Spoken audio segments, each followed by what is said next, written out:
হ্যাঁ, প্রিয় শিক্ষার্থীবৃন্দ, তোমাদেরকে অনলাইন ক্লাসে স্বাগতম। জুনিয়র বৃত্তি পরীক্ষা 2025 বিষয় গণিত এর আজকে আমি 2 নম্বর সৃজনশীল প্রশ্নটি সমাধান করতে যাচ্ছি। আমি প্রশ্নটি আগে পড়ে নিচ্ছি। যে এখানে বলা আছে যে একটি কক্ষের মেঝের দৈর্ঘ্য 5 মিটার, প্রস্থ 4.5 মিটার, দেয়ালের উচ্চতা 4 মিটার এবং পুরুত্ব হচ্ছে 25 সেন্টিমিটার। ক নম্বরে বলছে যে 3,5,8,12 ডট ডট ডট তালিকার পরবর্তী দুটি পদ নির্ণয় করো। তাহলে আমরা আগে ক নম্বর সমাধান করতে যাচ্ছি।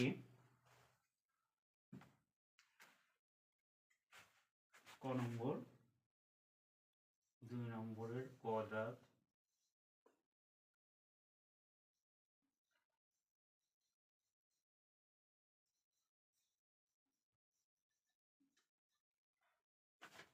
প্রদত্ত সংখ্যাগুলো প্রদত্ত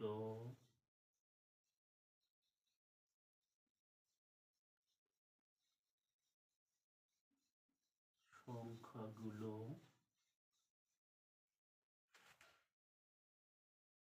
3,5,8,12 এটা মুছে দিচ্ছি।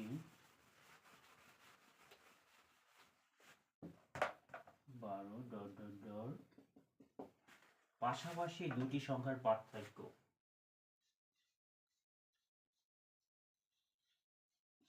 পাশাপাশি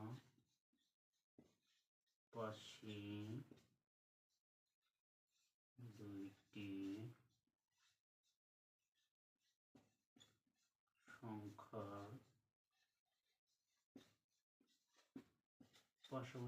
সংখ্যার পার্থক্য। অর্থাৎ আমরা যে কোনো সংখ্যা বিয়োগ পূর্ববর্তী সংখ্যা, অর্থাৎ আমরা 5 থেকে যদি আমরা 3 বিয়োগ করি তার আসে কত? বিয়োগফল 2। আবার আমরা 8 থেকে যদি 5 বিয়োগ করি তাহলে বিয়োগফল আসে কিন্তু 3। 12 থেকে আমরা যদি 8 বিয়োগ করি তাহলে বিয়োগফল আসে কিন্তু 4। তাহলে দেখতে পাচ্ছি আমরা যে প্রতিবার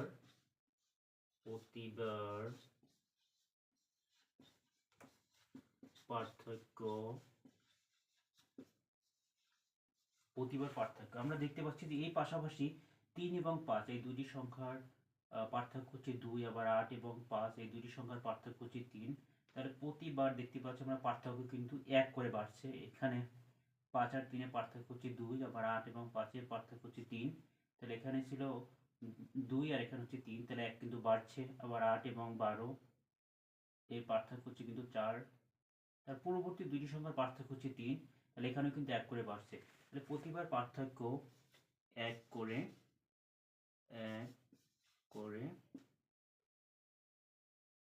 বাড়ছে।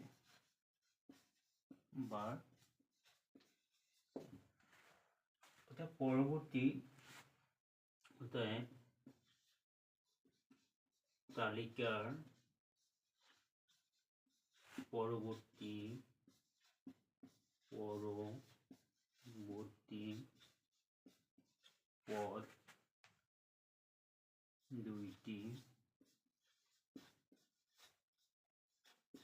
পদ দুইটি যথাক্রমে তালিকার পরবর্তী পদ দুটি যথাক্রমে, যেমন এখানে আমরা যে 3 এর সাথে যদি আমরা 2 যোগ করি তাহলে 5 পাই। আবার 5 এর সাথে যদি আমরা এই যে পার্থক্য 2 যোগ করব, আবার 1 করে যেহেতু বাড়ছে পার্থক্য, প্রতিবার 1 করে বাড়ছে, তাহলে এখানে 5 এর সাথে 2 যোগ করে তার সাথে আমরা 1 যোগ করব, তাহলে আমরা কিন্তু 8 পাই। তাহলে এবার পরবর্তী পদ দুটি যথাক্রমে হবে কত? 12 এর সাথে আমরা 12 সঙ্গে আমরা 4 যোগ করব, তার সাথে আমরা 1 যোগ করব। যেহেতু পার্থক্য 8 এবং 12 পার্থক্য হচ্ছে 4, তাহলে 12 পরবর্তী, অর্থাৎ এই তালিকার পরবর্তী পদটি হবে 12-র সাথে 4 যোগ করব, তার সাথে আবার 1 যোগ করব। তাহলে 12 যোগ 4 যোগ 1 বা 12, 4 আর 5 যোগ করলে আসে কত? 5। 12 আর 5 যোগ করলে আসে কত? 17। তাহলে আমরা তারিখের একটি পরবর্তী পদটি কিন্তু পেয়ে গেছি। তার পরের পদটি হবে কত? তারপরে পরটি হবে কিন্তু এই 17, এই 17-এর সঙ্গে আমরা যোগ করব যে 5, কারণ হচ্ছে যে এই 17 এবং 12 এই দুটি পদের পার্থক্য হচ্ছে কিন্তু 5। আর দুটি পদের পার্থক্য অর্থাৎ 17-এর সাথে এই দুটি পদের পার্থক্য যোগ করব, তার সাথে আবার 1 বাড়বে, অর্থাৎ এর সঙ্গে আমরা 1 যোগ করব, বা তাহলে 17 যোগ 5 আর 1 যোগ করলে আসে 6, বা আমরা দিতে পারি এভাবে 17-এর সঙ্গে 6 যোগ করলে আসে কিন্তু 23। অর্থাৎ তাহলে আমরা কিন্তু পেয়ে গেছি যে তালিকার পরবর্তী দুইটি সংখ্যা হচ্ছে 17 এবং 23। কিভাবে আমরা বের করছি যে প্রতিবার পার্থক্য কিন্তু 1 করে বেড়েছে। তালিকার পরবর্তী পদ্ধতি হবে যথাক্রমে এই যে 12-র সঙ্গে আমরা এই যে 8 এবং 12 এর পার্থক্য যোগ করেছি, আর পার্থক্য 1 করে বাড়ার কারণে এর সঙ্গে আমরা 1 যোগ করেছি। তাহলে 12-র সঙ্গে আমরা যদি 4 যোগ 4 যোগ 1 যোগ করলে আসে কত 17। আবার 17-এর সঙ্গে আমরা কিন্তু এখানে 5 যোগ করেছি, কারণ 17 এবং এই 12 এই দুটি পদে পার্থক্য হচ্ছে 5। এবার যেহেতু পার্থক্য 1 করে বাড়ছে, এই জন্য 5-এর সঙ্গে আমরা আবার 1 যোগ করছি, অর্থাৎ 17-এর সঙ্গে 5 যোগ করছি, তার সঙ্গে আবার 1 যোগ করছি, যোগ করে আমরা যোগফল পেয়েছি 23। তাহলে তালিকার পরবর্তী দুটি সংখ্যা যথাক্রমে হচ্ছে 17 এবং 23।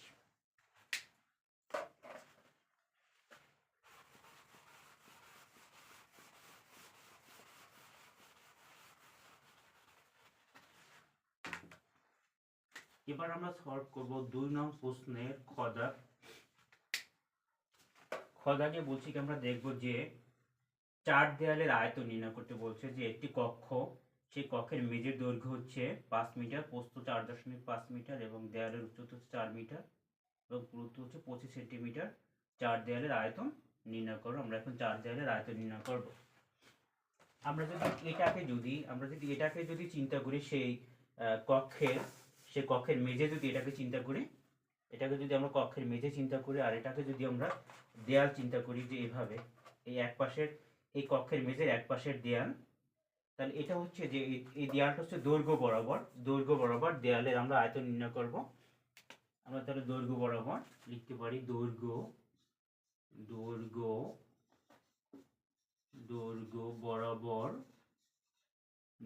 বরাবর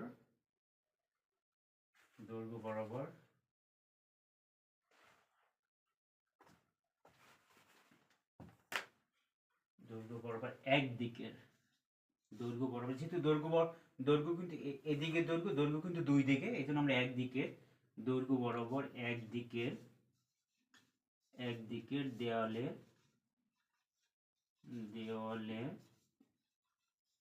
আয়তন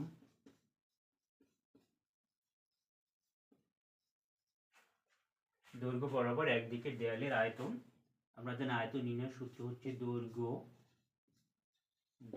গুণ প্রস্থ গুণ উচ্চতা।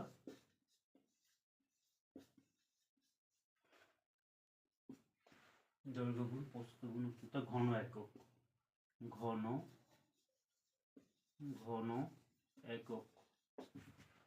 তাহলে এখানে দৈর্ঘ্য হচ্ছে যে আমাদের এই দেয়ালটির দৈর্ঘ্য হচ্ছে কিন্তু এই যে মেঝের দৈর্ঘ্য হচ্ছে দেয়ালের দৈর্ঘ্য।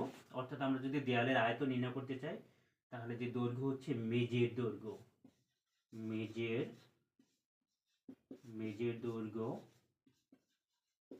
দৈর্ঘ্য, আর প্রস্থ হচ্ছে, এখানে প্রস্থ হচ্ছে কিন্তু এই যে দেয়ালের পুরুত্বটাই হচ্ছে কিন্তু, এটা হচ্ছে দেয়ালের পুরুত্ব, এই দেয়ালের পুরুত্বই হচ্ছে কিন্তু প্রস্থ। অর্থাৎ আমরা প্রস্থের পরিবর্তে লিখতে পারি দেয়ালের পুরুত্ব আর উচ্চতা, এটা হচ্ছে উচ্চতা, অর্থাৎ দেয়ালের উচ্চতা। তাহলে মেঝের দৈর্ঘ্য হচ্ছে কত, এখানে দেওয়া আছে কিন্তু যে মেঝের দৈর্ঘ্য হচ্ছে 5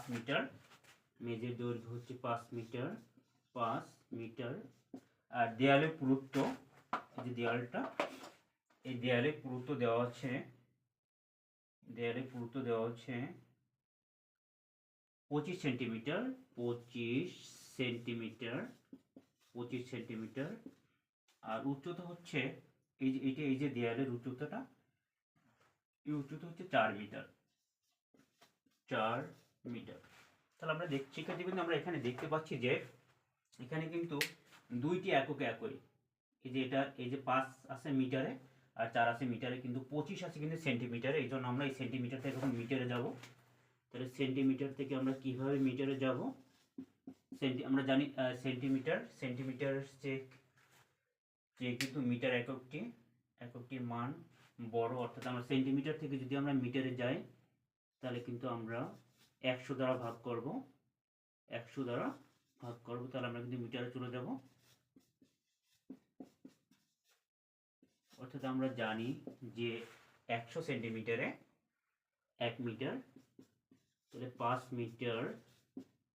100 দ্বারা যদি আমরা 25কে ভাগ করি তাহলে আসে 0.25 মিটার গুণ 4 মিটার। এবার আমরা এটা গুণ করব, যে 5 আর 4 গুণ করলে আসে কত? 20 আসে, কিন্তু তার সাথে আমরা 0.25 গুণ করব, অর্থাৎ 0.25 গুণ 20 গুণ করলে আসে 5 আসে, কিন্তু 5, অর্থাৎ আমরা 5 পাচ্ছি। কিন্তু আর মিটার মিটার মিটার গুণ হলে কিন্তু ঘন মিটার হয়ে যায়, ঘন মিটার। তাহলে আমরা দৈর্ঘ্য বরাবর একদিকে দেয়ালের আয়তন কিন্তু পেয়ে গেছি। দৈর্ঘ্য বরাবর একদিকে দেয়ালের আয়তন আমরা পেয়ে গেছি কিন্তু শিক্ষার্থীবৃন্দ। এখন আমরা দৈর্ঘ্য বরাবর এই যে দৈর্ঘ্য বরাবর আমরা একদিকে দেয়ালের আয়তন, এই যে এই দেয়ালটার আয়তন পেয়ে গেছি। এই দিকেও কিন্তু একইভাবে এই দেয়াল আছে, কিন্তু একই দেয়াল, কিন্তু এদিকে যে দেয়াল এদিকে কিন্তু সে একই দেয়াল আছে। অর্থাৎ এই মেজের, এই যে আমাদের সেই এই যে কক্ষের যে মেজের দৈর্ঘ্য বরাবর দুই দিকে দেয়ালের আয়তন আমরা এখন নির্ণয় করব। আমরা লিখতে পারবো অতএব দৈর্ঘ্য বরাবর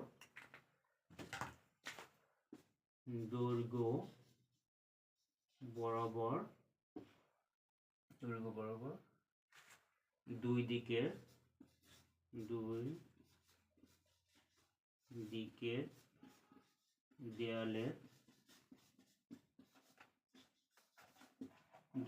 দেয়ালের আয়তন,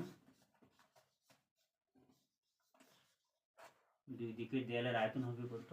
অর্থাৎ একদিকে যে দেয়ালের আয়তন তার দ্বিগুণ হবে কিন্তু, অর্থাৎ এই দিকে, এই যে আমরা দেখতে পাচ্ছি যে এই যে মেঝেটার এই দিকে যে এই যে দেয়ালটা, এই দিকে যে আয়তন যতটুকু, এই দিকেও কিন্তু ততটুকু আয়তন। অর্থাৎ দৈর্ঘ্য বরাবর দুই দিকে দেয়ালের আয়তন হবে কত? 5। এখানে পাইছি একদিকে দেয়ালের আয়তন হচ্ছে 5 ঘনমিটার, অপর দিকেও দৈর্ঘ্য বরাবর দেয়ালের আয়তন কিন্তু 5 ঘনমিটার। তাহলে 5 ঘনমিটার আর 5 ঘনমিটার যদি আমরা যোগ করি তাহলে কিন্তু আমরা অর্থাৎ আমরা দৈর্ঘ্য বরাবর দেয়ালের দুই দিকের আয়তন পেয়ে যাব। আসছে কত? 10 ঘনমিটার। 10 ঘনমিটার। আমরা এটা লিখে রাখতেছি যে দৈর্ঘ্য বরাবর এখানে লিখতেছি দৈর্ঘ্য বরাবর দুই দিকের দেয়ালের আয়তন হচ্ছে 10 ঘনমিটার। এবার আমরা প্রস্থ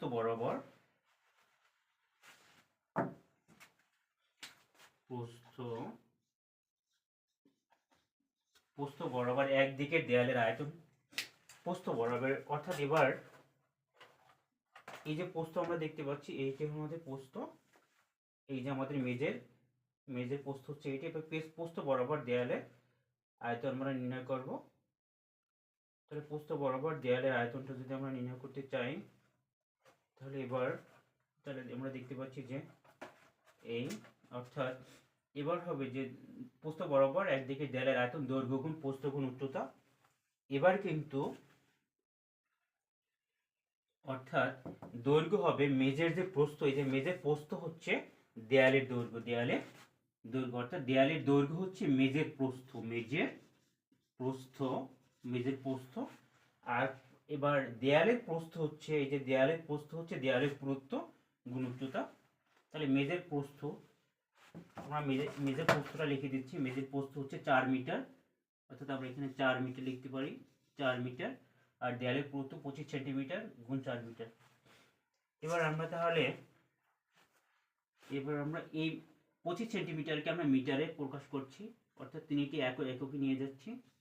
অর্থাৎ এবার আমরা 4 মিটার আর 0.25 মিটার গুণ করব। তাহলে 4 আর 5 গুণ করলে আসে যে, আমরা যদি এবার 4 এবং আর এই 4 গুণ করি তাহলে আসে 16। এই 16 বর্গ মিটারের সাথে আমরা 0.25 মিটার গুণ করছি। 16 গুণ 0.25 আসে যে 4 ঘন মিটার। 4 ঘন মিটার আসে কিন্তু 4 ঘন মিটার। আমাদের কাছে চেয়েছে 4 দেয়ালের আয়তন নির্ণয় করতে বলছে। তাহলে আমরা কিন্তু শিক্ষার্থীবৃন্দ আমরা কিন্তু প্রস্থ বরাবর একদিকে দেয়ালের আয়তন নির্ণয় করে ফেলেছি। সেটা হচ্ছে কত? 4 ঘন মিটার। আমরা লিখতে পারি যে প্রস্থ বরাবর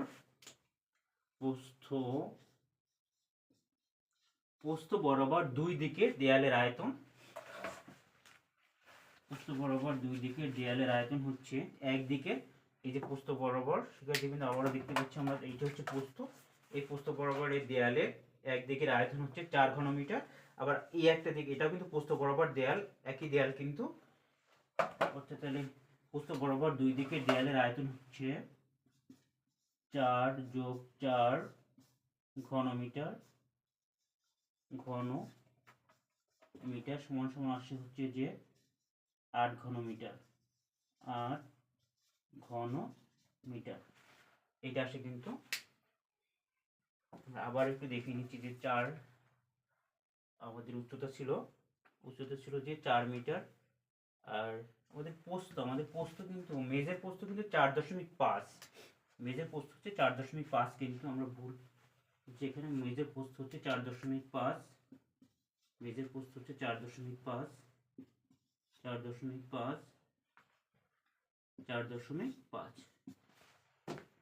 অর্থাৎ এবার আমরা তাহলে মেজের প্রস্থ হচ্ছে যে 4.5, আমরা 4.5 এর সাথে গুণ করতেছি, গুণ 4 গুণ 0.25 আসে 4.5 আসে কিন্তু। অর্থাৎ আমরা প্রস্থ বরাবর একদিকের দেয়ালের আয়তন পেয়েছি আমরা 4.5 ঘন মিটার। 4.5 ঘন মিটার। তাহলে প্রস্থ বরাবর দুই দিকের দেয়ালের আয়তন হচ্ছে 4.5 যোগ 4.5 ঘন মিটার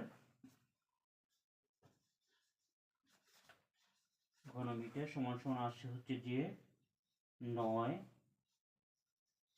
ঘন মিটার। মানে যেহেতু জায়গায় আমি উপর লিখছি 9 ঘন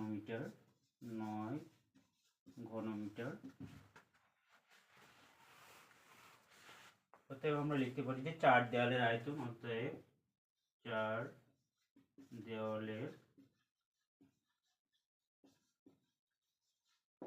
দেওয়ালের আয়তন। অর্থাৎ আমরা দেখতে পাচ্ছি যে দৈর্ঘ্য বরাবর দুই দিকের দেয়ালের আয়তন হচ্ছে 10 ঘন মিটার, আর প্রস্থ বরাবর দুই দিকের দেয়ালের আয়তন হচ্ছে 9 ঘন মিটার। তাহলে 4 দেয়ালের আয়তন আসে কত? 10 যোগ 9 ঘন মিটার মোট আসে কত? 19 ঘন মিটার। অর্থাৎ 4 দেয়ালের আয়তন হচ্ছে 19 ঘন মিটার। এটাই উত্তর।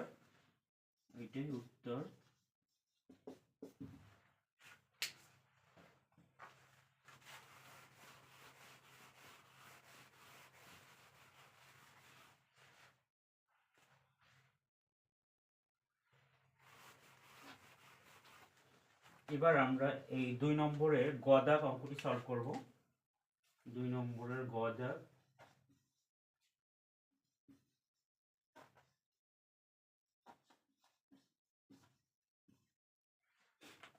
বলছে প্রতি বর্গফুট 125.50 টাকা হিসাবে কক্ষটির সম্পূর্ণ মেঝে টাইলস করতে মোট কত টাকা খরচ হবে? আমরা দেখতে পাচ্ছি এই যে আমাদের সেই কক্ষের মেঝেটা হচ্ছে এই মেঝে, এটা হচ্ছে মেঝে, কক্ষটির মেঝে।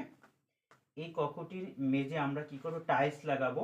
তাহলে টাইলস লাগাতে আমাদের প্রতি বর্গফুটে খরচ হচ্ছে 125.50 টাকা। তাহলে আমাদের মোট কত টাকা খরচ হবে? তাহলে আমাদের আগে মেঝের ক্ষেত্রফল নির্ণয় করে নিতে হবে। মেজের ক্ষেত্রফলটা আমরা আগে নির্ণয় করে নিই। যেহেতু মেজের দৈর্ঘ্য দেওয়া আছে 5 মিটার, প্রস্থ দেওয়া আছে 4.5 মিটার, অতএব মেজের ক্ষেত্রফল, অতএব মেজের ক্ষেত্রফল কক্ষটির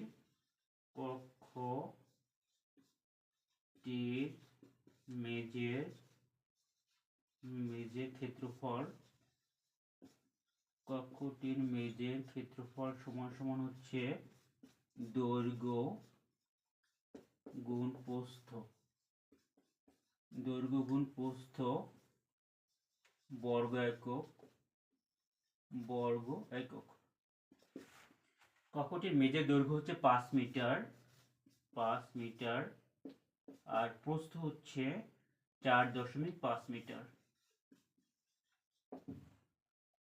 আমরা এবার 5 মিটার এবং 4.5 মিটার গুণ করব। 5 গুণ 4.5 আমাদের আসে 22.5 বর্গ মিটার, 22.5 বর্গ মিটার। শিক্ষার্থীবৃন্দ, যেহেতু এখানে হিসাবটি দেওয়া আছে, অর্থাৎ আমরা যে টাইলস লাগিয়ে আমরা যে মেঝেতে যে টাইলস লাগাবো সেখানে কিন্তু প্রতি বর্গ ফুটের জন্য 125.50 টাকা খরচ হয়। এই জন্য আমরা বর্গ মিটার থেকে এখন আমরা চলে যাব সরাসরি আমরা চলে যাব বর্গ ফুটে। আমরা জানি 1 বর্গ মিটার সমান সমান হচ্ছে 10.76 বর্গ ফুট। এটা আমরা জানি 1 বর্গ মিটার সমান সমান হচ্ছে 10.76 বর্গ ফুট। অতএব 22.5 বর্গ মিটার সমান হচ্ছে, অবশ্যই বেশি বর্গ ফুট, 10.76 গুণ 22.5 বর্গ ফুট, 5 বর্গ ফুট। অর্থাৎ আমরা 22.5 সঙ্গে এবার আমরা গুণ করব 10.76 বর্গ ফুট। গুণ করলে আসে 242.1 বর্গ ফুট। এটা আমরা পেয়ে গেছি কিন্তু। অর্থাৎ আমরা এই যে 22.5 বর্গ মিটারে কত বর্গ ফুট হয় সেটা আমরা কিন্তু বের করে নিয়েছি। সেটা হচ্ছে আমাদের 242.1 বর্গ ফুট।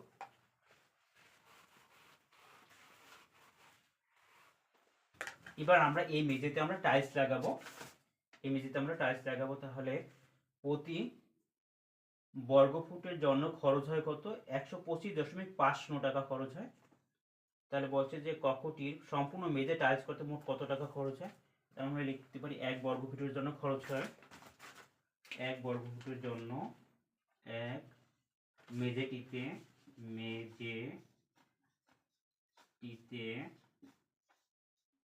টাইলস লাগাতে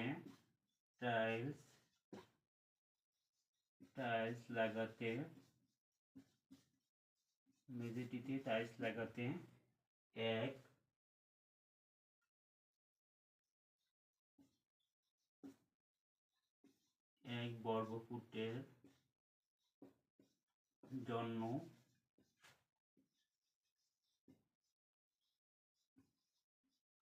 1 বর্গ ফুটের জন্য খরচ হয় 125.50 টাকা, 125.50 টাকা। অতএব আমরা এই যে আমাদের যে কক্ষের মেঝের ক্ষেত্রফল হচ্ছে আমরা বর্গ ফুটে প্রকাশ করছি, সেখানে পেয়েছি 242.1 বর্গ ফুট। অতএব 242.1 বর্গ ফুটের জন্য খরচ হয় বেশি, সেটা হচ্ছে 242.1 গুণ 125.50, অর্থাৎ এই 125.50 এর 242.1 গুণ। আমরা এখানে একটু গুণ করব।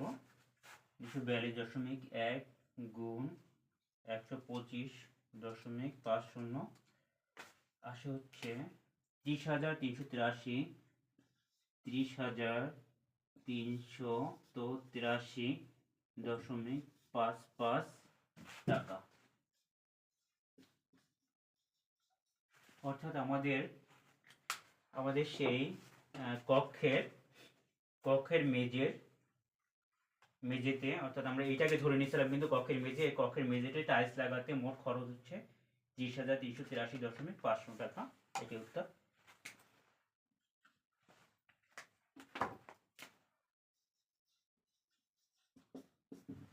ধন্যবাদ সকলকে, আজ এই পর্যন্ত।